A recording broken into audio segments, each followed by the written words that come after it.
के दिन अगर शिव जी के मंदिर में पानी चढ़ाया जाए, जल चढ़ाया जाए, तो घर में विद्वत्ता का अनुभव होता है महाराज। भगवान विष्णु ने जाते हुए शिव बाबा को देखा।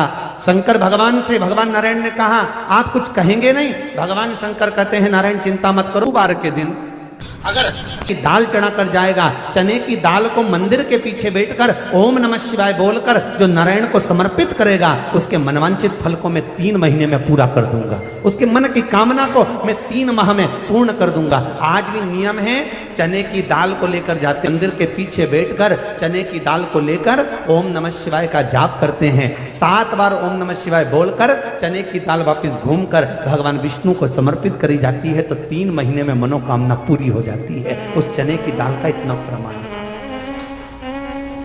इतना गुड़ जोड़ता है।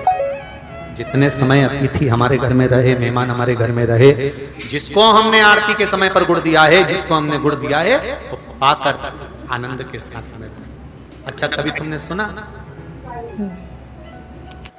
जो जिसके यहाँ पर गणेश जी नहीं होते, शादी ब्याह में अगर गणेश जी नहीं मिलते तो क्या करते हैं, वो गुड़ का जो ढेला होता है ना, उसी को आधा तोड़कर गणेश जी बना के रख देते हैं और उसी आधे गुड़ के ढेले का भोग लगा देते हैं। गुड़ का ही गणेश और गुड़ ही खजा। देखिए जरा भाव देखिए हमारे सनातन धर्म, भगवान को रिझाने का तरीका देखिए। अब कई लोग कहते हैं ये गुड़ से क्या होता है, ये मूंग से क्या होता है, ये धने से क्या होता है, चावल से क्या होता है, बेलपत्र से क्या होता है।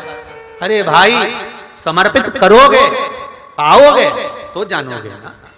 सावन के बार के दिन जिस लड़का और लड़की का विवाह नहीं हो रहा, बहुत हताश हो गए, परेशान हो गए, विवाह संबंध जमी नहीं रहा, किसी भी बुधवार के दिन तांबे के कलश में चने की दाल को भर लीजिए, किसी भी बुधवार, और तांबे के कलश में चने की दाल को भर लो, उसमें 2 गोल सुपारी रख लो, पूजन वाली सुपारी रखकर 2 सिक्के उसमें रख लो, पीले कपड़े से मुख बांध दो, उसका पूजन करो बुधवार के दिन भी, और गुरुवार के दिन उसका पूजन स्नान करने के बाद करना। पर घर में किसी से बात मत करना, मुख से शब्द मत बोलना, मुख झूठा मत करना। पूजन करने के बाद उल्टे हाथ पर कलश को रखकर सीधे हाथ से ढककर कोई ब्राह्मण के घर में जाकर साथ में किसी को ले जाओ, बिना बोले, बिना बात करे, बिना कहे, साथ जाकर ब्राह्मण का दरवाजा बजा दे, बात कर ले और में कह जाओ, पर तुम्हें नहीं बोलना है। और वो कलश ब्राह्मण के अपनी कामना कर कर वो कलश का दान दे दिया जाए। महाराज, ज्यादा से ज्यादा 4 महीना 3 महीने के अंदर विवाह संबंध पक्का हो जाता है। विवाह संबंध, चने की दाल का दान कुछ सहज नहीं है। लग रहा है कि मैं दुखों से पीछा छूट ही नहीं रहा, तब उस जगह पर बेलपत्री के मध्य भाग में पीला चंदन, ये जो पत्ती है और ये 2 पत्ती हैं, ये बड़ी पत्ती और ये बीच की जो 2 पत्ती हैं, इसके बीच में जो डंडी का भाग रहता है, जो बीच में डंडी का जो भाग है, बड़ी पत्ती और ये 2 छोटी पत्ती के मध्य में जो डंडी का भाग है, उस डंडी के भाग में पीला चंदन और एक अक्षत पीला।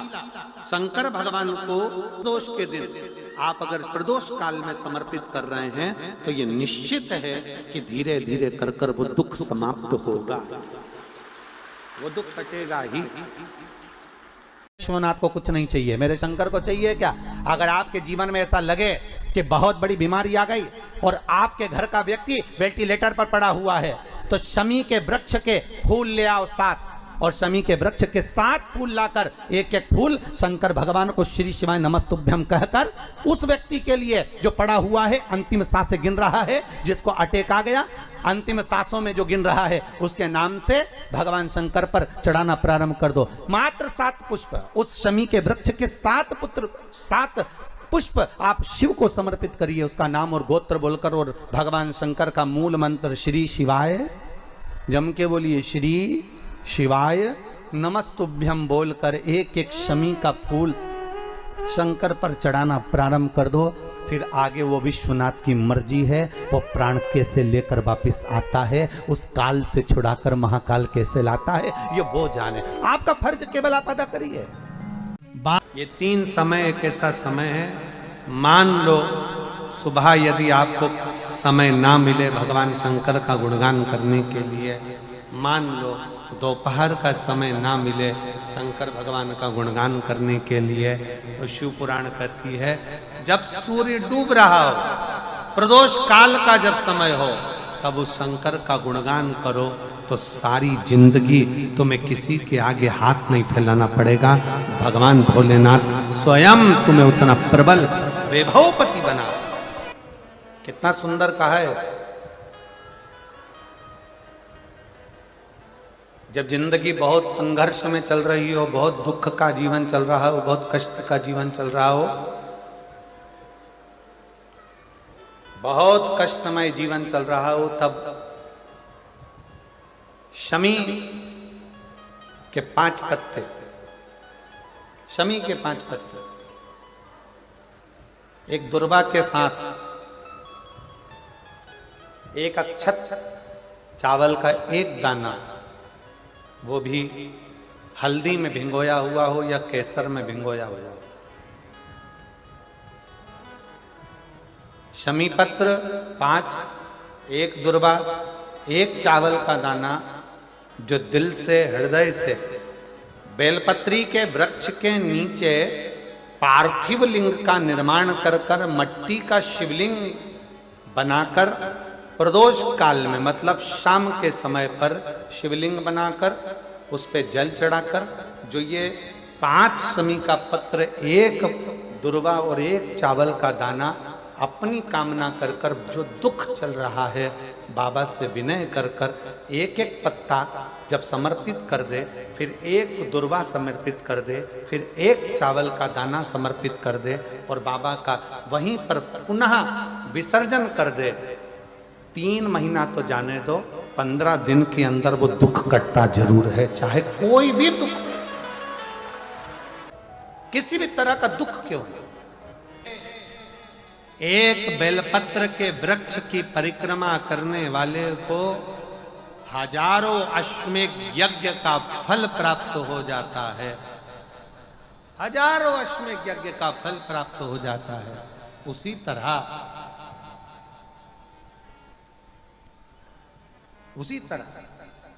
एक पार्थिव लिंग का निर्माण करने वाले को, मिट्टी का शिवलिंग का निर्माण कर कर पूजन करने वालों को 12 ज्योतिर्लिंग के शिवलिंग के दर्शन का पुण्य फल प्राप्त। जब श्री बद्रीनाथ भगवान विश्राम करते हैं, पट जब बंद होते हैं, तो मेरे नारायण के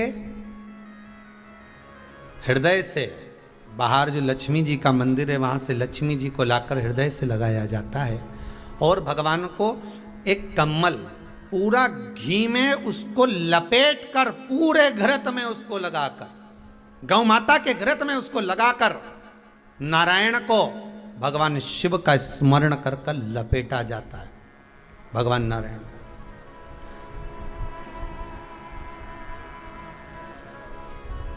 बद्रीनाथ बाबा के मंदिर में दिया घी से भर दिया जाता है, ताले लगा दिए जाते हैं, सब नीचे आ जाते हैं। जब अक्षय तृतीया के समय पर पट खोलते हैं, बाबा का कम्मल घृत से जुड़ा हुआ वैसा कि वैसे ही घृत भरा हुआ,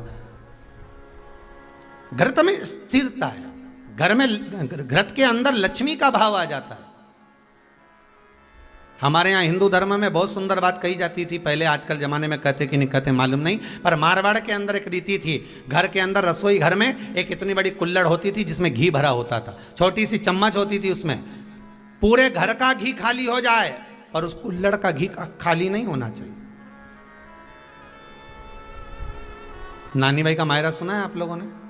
अगर नानी भाई का मायरा सुना होगा तो नानी भाई के मायरे में नरसिंह मेहता जी की जो दादी के प्राण छूटे थे, वो केवल इसी बात पे छूटे थे। अगर नानी भाई का मायरा सुना होगा तो आपको मालूम होगा, नानी भाई के मायरे में जब नरसिंह मेहता भोजन करने के लिए बैठे तो नरसिंह मेहता की भाभी दुरत गौरी ने कह दिया दादी के सामने, जब दादी बोली क्यों इसकी रोटी में घी नहीं लगा, तो कहा कुल्हड़ का घी समाप्त हो गया है, रसोई घर में जो बाटकी रखी थी उसका घी समाप्त हो गया। जय कुंवर भाई को चिंता लग गई, आंखों से अश्रु बहने लगे और जय कुंवर भाई नरसिंह मेहता की दादी प्राणों को छोड़ दी कि मेरे रसोई घर का घी समाप्त हो गया, मतलब ये घर अब बर्बाद होने में देरी नहीं लगेगी। नानी भाई का मायरा कहता है, दादी के प्राण छूट गए थे, नैनों से नीर बह रहा था। केवल जरा सा संवाद। शास्त्र कहता है घर के रसोई घर में जिस बाटकी से आप रोटी पर घी लगाते हो उसकी बाटकी में भले आधा चम्मच घी पड़ा पर पड़े रहना चाहिए। क्यों? वो लक्ष्मी को घटने नहीं देता। जिस दिन बाटकी मंज जाए, साफ हो जाए, उसी दिन उसको धोकर पोंछ कर वापस भर देना चाहिए। अगर बाटकी गंदी हो गई तो आप धो पोछो, मना नहीं है, पर उसको धोने पोंछने से पहले एक कटोरी में घी भर दो, चम्मच रख दो। पर रसोई घर में बाटकी में घी होना चाहिए और उसमें आप डालते रहो और लगाते रहो, रोटी में चलेगा, पर बाटकी का घी समाप्त नहीं होना चाहिए, कुल्हड़ का घी समाप्त नहीं होना चाहिए। वो बरकत है, वो भंडार है, वो संपदा है हमारी। घृत वैभव देता है, घृत वैभव प्रदान करता है।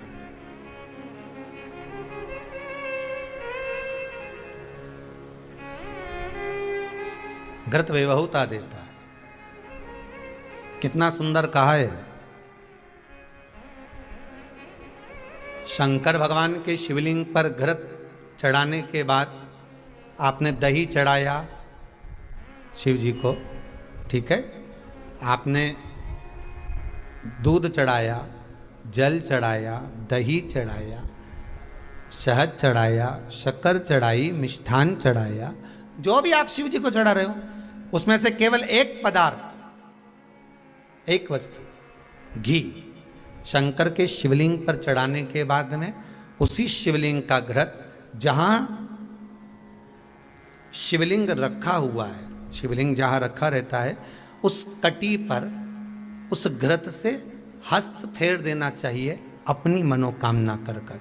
जो अभिषेक आपने किया है वो अभिषेक का फल भगवान भोलेनाथ कुछ ही दिन में प्रदान कर देते हैं। मात्र उंगली फेर देने पर, घृत पात्र की उंगली, घृत का जो आप अभिषेक कर रहे हो, जल चढ़ा रहे हो, दूध चढ़ा रहे हो, आप पंचामृत सामग्री समर्पित कर रहे हो, आप दुनिया की सारी वस्तु भगवान को दे रहे हो, तो घी चढ़ाते समय जब घी चढ़ जाए, शंकर के शिवलिंग पर घी चढ़ गया, उसकी एक उंगली लेकर शिव मंदिर में जहां शंकर जी पिंडी पर बैठे हैं उस जलाधारी पर जो शिवलिंग रखा हुआ है उसके चारों तरफ उस घृत को लगा देना चाहिए अपनी कामना कर कर। महाराज शिव उसको स्वीकार करता है। क्यों? शंकर और पार्वती के मिलन स्थल माता पार्वती की गोद में भगवान शंकर का जो शिवलिंग स्वरूप विराजमान है, हस्त कमल के अंतर्गत जो भगवान विराजमान है, उसका फल चोगना मिल जाए।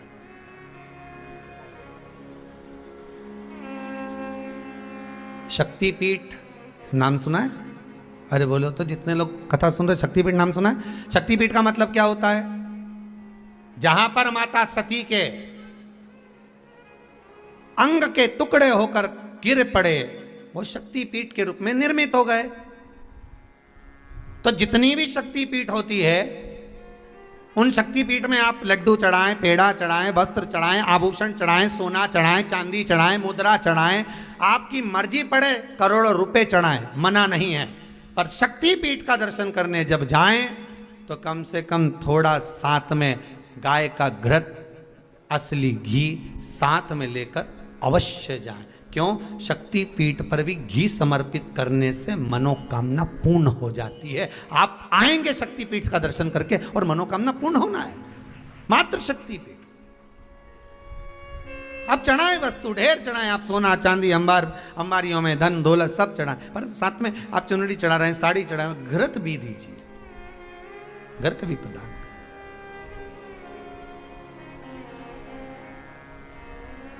घृत का दान मूल है। धर्म पत्नी से संतान नहीं, औलाद नहीं, बड़े दुखी है, बड़े दुखी। अच्छा, संतान नहीं हो, किसी नारी की गोद, अगर स्त्री की गोद अगर खाली रह जाए तो भी दुख होता है उसको कि मेरे घर में औलाद नहीं, संतान नहीं। हम कई बार कहे, आज फिर कहते हैं, ये टेस्ट भी बाद में कराना, सारी जांचें बाद में कराना। एक बार शंकर का भजन कर कर देख लो, सब जगह से अगर हार जाओ और सारे रिपोर्ट आपकी आपने सब दूर दिखा ली, तो एक बार शंकर पर भरोसा कर कर तुम रुका जी का नाम लेकर सफेद आंकड़े की जड़ को शिव जी पे से रजस्वला धर्म के 7वें दिन 21 बार घुमा लो। नाम गोत्र बोलकर कमर में लाल धागे में बांध लो। पीपल के पत्ते शिव जी को चढ़ाओ, उठाकर लाओ। उस एक पत्ते को रात्रि को गाय के दूध में उकालो और उस दूध को दोनों पति पत्नी पियो। साथ रहिए, समय आएगा, बाबा चाहेगा तो 3 या 4 महीने में गर्भ ठहर ही जाएगा। सारे डॉक्टर को दिखा लिया अपनी जगह, टेस्ट भी करवा लिया अपनी जगह, पर एक बार प्रयोग और वो विश्वास रखकर करना पड़ेगा। शंकर पर जो भी कार्य कर रहे हो आप, जो उपाय कर रहे हो आप, शिव का स्मरण कर, भगवान पर अगर विश्वास रखोगे, भरोसो दृढ़ इन चरणन करो, श्री वल्लभ नख चंद्र छटा बिन सब जगह माही अंधेरो। अगर भरोसा है तो शंकर है, और भरोसा नहीं तो शिव कहां से। विश्वास लेकर अगर आए हो तो काम तो होगा। ये लोग काशी से आए हुए हैं, विश्वास लेकर ही तो आए होंगे कि हम जाएंगे शंकर की कथा में तो बाबा कृपा जरूर करेगा।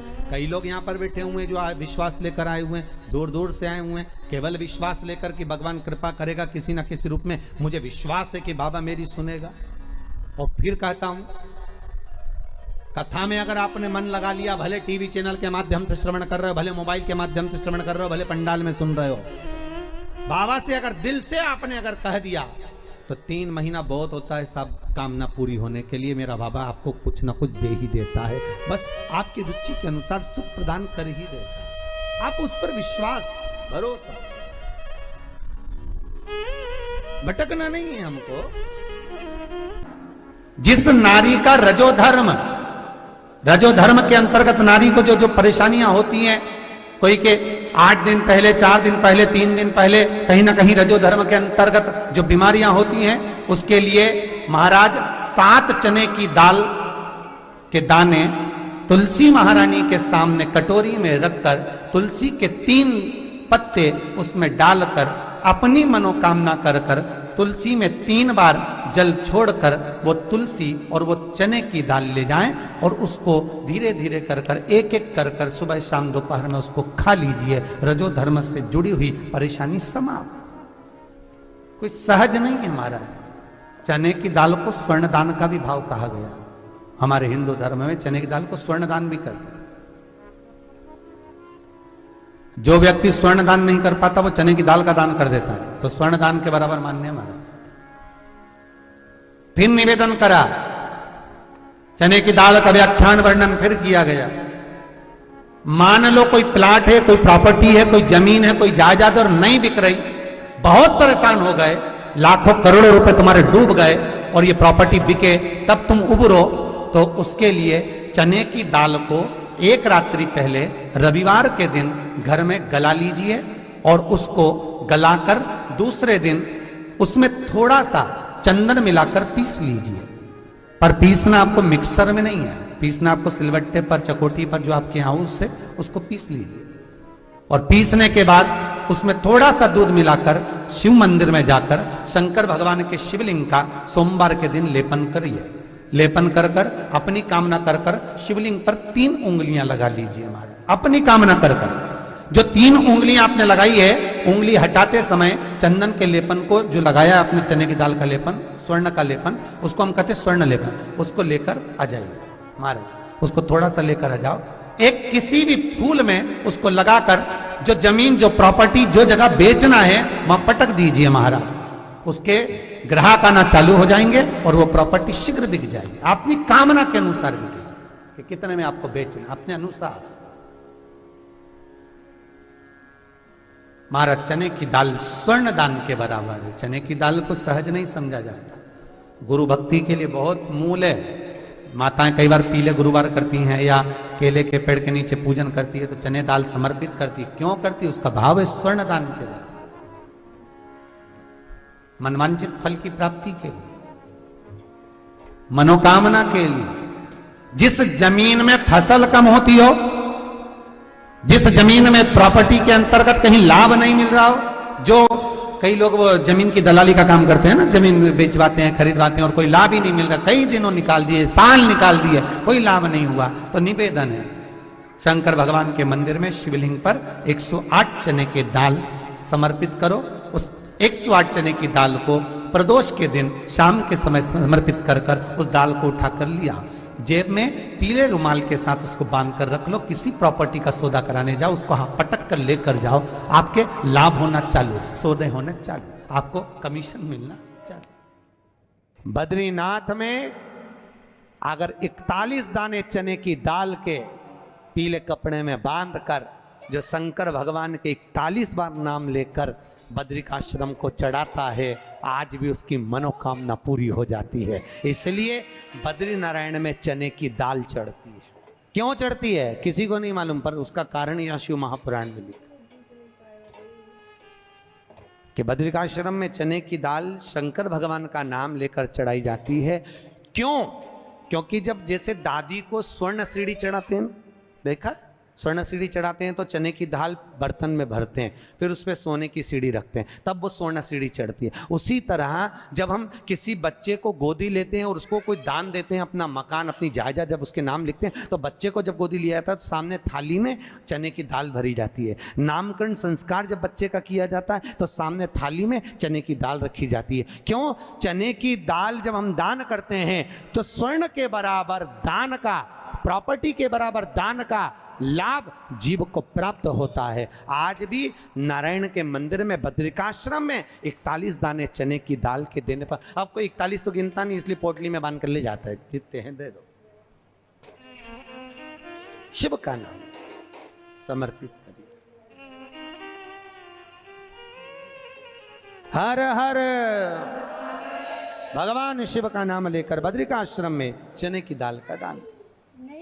अच्छा, इसलिए केदारनाथ में जपा जाता है नारायण नारायण और बद्री आश्रम में जपा जाता है ओम नमः शिवाय। दोनों जगह विपरीत दशा है। केदारनाथ जी में क्या जपना चाहिए? श्रीमन नारायण ओम नमो भगवते वासुदेवाय श्री कृष्ण शरणम मम। ऐसे केदारनाथ जी में बैठकर भगवान का नाम का जाप करना चाहिए। और बद्रिकाश्रम में जब भी जाओ तो मुख से ओम नमः शिवाय,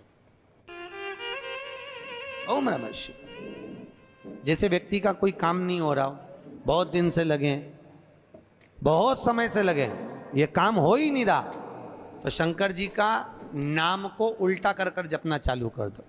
नमः शिवाय ओम। सीधा नाम क्या है? ओम नमः शिवाय, शिवाय नमः ओम।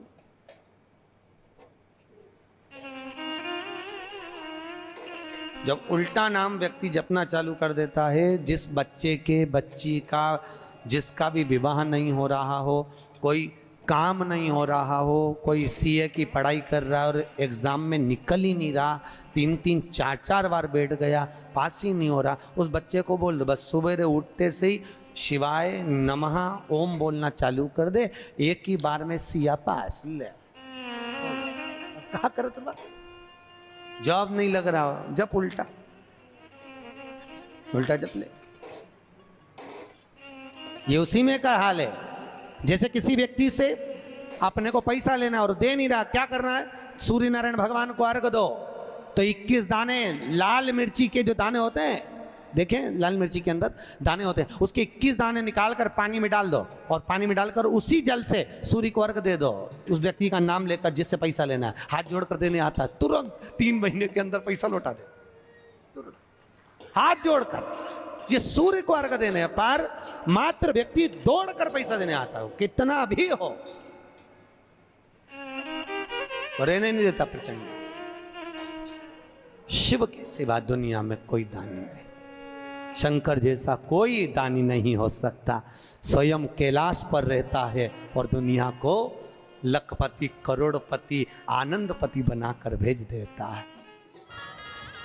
कभी अगर मौका लगे, कभी ऐसा योग लग जाए कि कोई आपसे कहे कि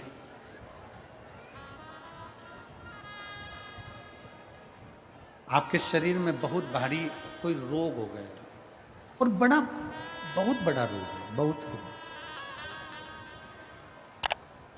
और शरीर में बहुत बड़ा रोग हो गया हो और वो रोग समाप्त नहीं हो रहा, वो रोग समाप्ति की ओर जा ही नहीं रहा, रोग समाप्त हो ही नहीं रहा, तो एकांक्षी नारियल लीजिए। श्रीफल, नारियल देखा है सब लोगों ने? श्रीफल जो होता है, नारियल जो होता है, एकांक्षी नारियल। एकांक्षी नारियल से मतलब है कि नारियल में जो जटा होती है उस जटा के स्थान पर 3 नेत्र होते हैं।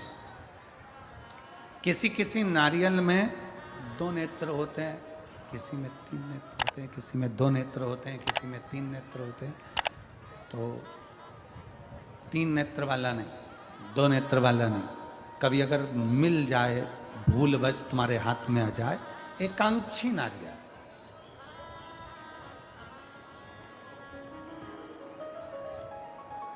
एक नेत्र वाला। पहले बताओ देखा है कि नहीं देखा? पहले ये तो बोलो कि नारियल के पीछे 3 आंखें दिखती हैं, 3 आंखें, किसी में 2 आंखें नजर आती हैं। उसी तरह एक एकांक्षी नारियल, एक नेत्र वाला। कभी अगर मौका लगे और अगर रोग बढ़ रहा है, घट नहीं रहा, तकलीफ बड़ी बढ़ रही है, घट नहीं रही, सारे इलाज करवा लिए, सारी दवाइयाँ ले ली, सारी जांचें करवा ली, सारे डॉक्टरों को दिखा लिया, उसके बाद भी अगर आराम नहीं लग रहा है तो एकांक्षी नारियल। और उस एकांक्षी नारियल के साथ में 7 दुर्वा, 7 बेलपत्र, 7 दुर्वा, 7 बेलपत्र, 7 पीले कनेर के पुष्प हाथ में लेकर, जो व्यक्ति बहुत ज़्यादा बीमारी अवस्था में है और दवाइयाँ भी अगर लॉक नहीं कर रही हैं, डॉक्टर की दवाइयाँ खाते रहो, दिखाते रहो, उसके साथ में वो एकांक्षी नारियल जिसकी एक आंख है, 7 दुर्वा, 7 बेलपत्र, 7 पीले कनेर के पुष्प हाथ में लेकर, श्री शिवाय नमस्तुभ्यम कहते हुए, हाटकेश्वर महादेव का नाम लेकर। कौन से महादेव? हाटकेश्वर महादेव। हाटकेश्वर महादेव का नाम लेकर अपनी कामना करते हुए, बाबा से विनय करते हुए, जहां से, जैसे ये शिवलिंग है, ये जलाधारी है, ये जलाधारी से जल बह रहा है, ये जल बहकर जहां से जाता है, ये जल बहने के स्थान जहां तक है, उसके बीच में कहीं पर भी, जहां जल बह रहा है ना, ये पानी बहकर जहां जा रहा है, उस स्थान पर कहीं पर भी, वो जल बहकर जहां से जा रहा है जमीन पर, उस स्थान पर कहीं पर भी उस नारियल को, एकांक्षी नारियल, 3 आंख वाला नहीं, 2 आंख वाला नहीं, एक नेत्र वाला एकांक्षी नारियल, सफेद पीला कनेर, 7 बेलपत्र, 7 दुर्वा के साथ में उसको रख दीजिए और 1 लोटा जल देवाधिदेव महादेव को दक्षिण के भाग में खड़े होकर, उत्तर की ओर मुख कर यहाँ बैठकर या खड़े होकर इस भाग में उधर की ओर देखते हुए जल समर्पित कर दीजिए। उसमें से 1 बेलपत्र, 1 दुर्वा उठा कर लिया, उसी में से 1 कनेर का पुष्प अशोक सुंदरी वाली जगह पर समर्पित कर दो। दुर्वा सुबह के समय पर खाना है, बेलपत्री दोपहर के समय पर खाना है। उसके बाद में 15 दिन 8 दिन बाद फिर वापस जांच कराओ, आपके रोग में आराम मिलना प्रारंभ हो जाएगा, शिव उसको ठीक होना प्रारंभ करेगा। एकांक्षी नारियल आगे दान दीजिए। गुरु द्रोणाचार्य ने कहा कि जो शीश का दान दे देगा, जो शीश,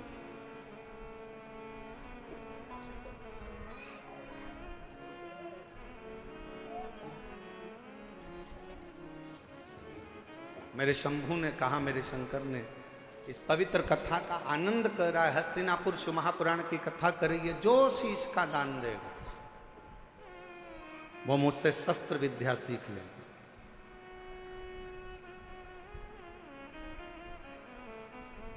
अब कौन शीश का दान दे? सब 105 जितने शिष्य बैठे थे गुरु द्रोणाचार्य के, उसमें से 100 शिष्य उठकर चले गए, 5 शिष्य बैठे रहे पांडव, उसमें भी 1 अर्जुन सामने बैठा रहा, तलवार उठाई और शीश के पास लेकर जाने लगा, काट कर शीश का दान देने लगा। गुरु द्रोणाचार्य ने मना कर दिया, मुझे कटा हुआ शीश नहीं, तेरे धड़ पर लगा हुआ शीश मेरे चरणों में पड़ जाएगा, उतना दान बहुत है और मैं तुझे दे दूं, मत दीजिए।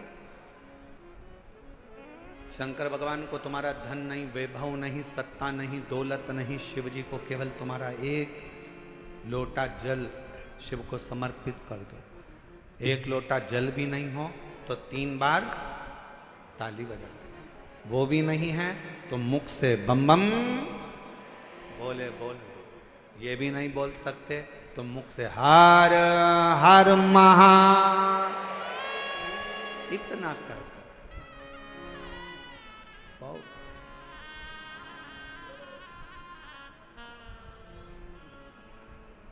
कुछ नहीं।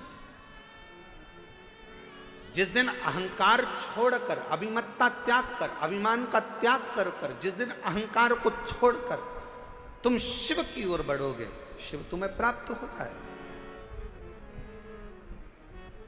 हस्तिनापुर शिव महापुराण की कथा में हस्तिन नाम का जो राजा था वो शंकर का परम उपासक था, जिसने इस राज्य को बसाया था।